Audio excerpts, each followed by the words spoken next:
Pemirsa, warga Desa Kayu Metangur, Kecamatan Ketambe, Kabupaten Aceh Tenggara digegerkan dengan adanya penemuan mayat yang tersangkut di bebatuan Sungai Alas. Mayat ditemukan warga yang hendak mencari ikan di belataran Sungai Alas. Warga Desa Mentanggur, Kecamatan Ketambe, Kabupaten Aceh Tenggara digemparkan dengan sosok mayat laki-laki tersangkut di bebatuan Sungai Alas. Mayat tanpa busana tersebut pertama kali ditemukan oleh salah seorang warga saat mencari ikan di pinggiran Sungai Alas. Saat mengetahui adanya mayat laki-laki yang tersangkut di bebatuan Sungai Alas tersebut, saksi langsung memberitahu warga lain di sekitaran sungai, lalu dilanjutkan melapor ke aparat kepolisian setempat.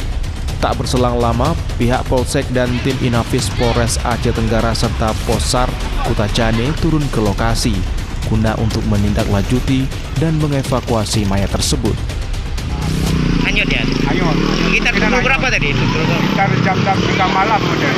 Jam 3 malam ya? 3 malam. Sekitar jam 10. 10 pagi? Jam 10 pagi. Semua orang jalan ikan.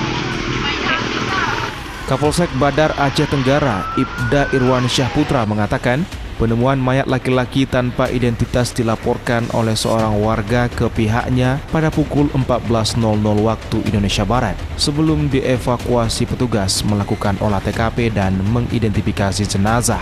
Diduga sosok mayat laki-laki tersebut telah meninggal dunia sekitar 2 hari yang lalu. Hingga kini jasad tersebut telah dievakuasi dan dibawa ke rumah sakit guna untuk identifikasi.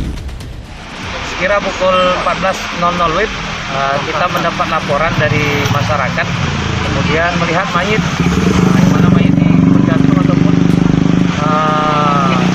mengapung di sungai, lengket di batu, sehingga dilaporkan ke kita sekitar pukul 14.15 WIB. Kita beserta tim Inafis Polres Aceh Tenggara langsung turun ke lapangan. Dari Kabupaten Aceh Tenggara, Medi Arjuna, iNews melaporkan.